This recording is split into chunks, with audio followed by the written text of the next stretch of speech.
Hello everyone, আসসালামু আলাইকুম। কি অবস্থা সবাই কেমন আছেন? আপনাদের জন্য আবারও ছোট্ট একটি শপিং ব্লগ নিয়ে আসলাম। আশা করছি আজকে ব্লগটা আপনাদের কাছে ভালো লাগবে। অবশ্য আজকে পুরো ব্লগটা শেয়ার করব না, শুধু ইটেল মার্টে কি শপিং করেছিলাম, সুপার মার্কেটের বাচ্চাদের খাবার দাবার আর কিছু বাসার জন্য ফলমূল কেনা হয়, এটাই আর কি ছোটো করে শেয়ার করছি। কারণ পুরো শপিং করার ভিডিও শেয়ার করলে ভিডিওগুলো অনেক বড় হয়ে যায়, এই জন্য। তো ইটেল মার্কেট ঢুকে আমি বাচ্চাদের কিছু চকলেট আর এটা চুপা চুপা ছিল ললিপপ, এইগুলো কিনে নিলাম। বাচ্চারা তো এইগুলো খেতে খুবই পছন্দ করে। তো এদিকে কিছু আমি ফ্রুটসও দেখতেছিলাম, দেখে মনে হচ্ছিল যে একদম ফ্রেশ। তো এই জন্য চিন্তা করলাম যে নিয়ে নেই, কিন্তু বাসায় কিছু ছিল, তো বাসায় আঙ্গুরটা শেষ হয়ে গিয়েছিল, ওটাই আর কি নিয়ে নিলাম। এখানে দেখলাম পাকা নারকেল, এই নারকেলগুলো কেনা হয়নি আর কি, একটু দেখলাম আর কি, দেশের কথা মনে পড়ে গেল।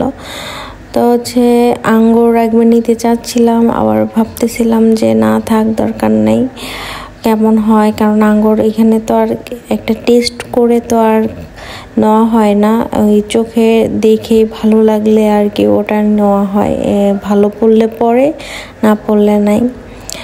এখন তারপরেও আর কি পরে ব্রিয়ানা পাপা বললো যে নিয়ে নাও, ভালো হওয়ার সম্ভাবনাই বেশি।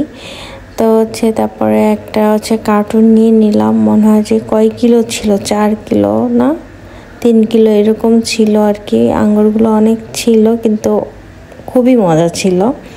তো ইটেল মার্কেট ওদের ব্রাঞ্চেরই, ওদের ইসেতেই সামনে বসার জায়গা করছে আর কি। তো সেইখানে আর কি কিছুক্ষণ বসেছিলাম আমরা। তো ইটেল মার্ট থেকে কেনাকাটি করে ওখানে আর কি বসেছিলাম। বাচ্চারা বসে বসে খেলো, একটু খেলতেছিল সবাই, কিন্তু আমার বাচ্চাদের দেখে মাশাআল্লাহ বলতে একদমই ভুলবেন না। তো এখানে বসে ব্রিয়ানার পাপা একটা ট্রাই করলো আর কি, আঙ্গুরটা কেমন, আসলে অনেক মিষ্টি ছিল। পরে আমিও একটা খেয়ে দেখলাম, অনেক মিষ্টি ছিল আর কি। এটা আমরা মুছে খেয়েছি, বাসায় যেহেতু ধুয়ে খাওয়া হয়েছে, কারণ এখন পানি দিয়ে ধোয়ার মতন হাতেই ছিল না। একটা খেয়ে জাস্ট ট্রাই করলাম যে কেমন।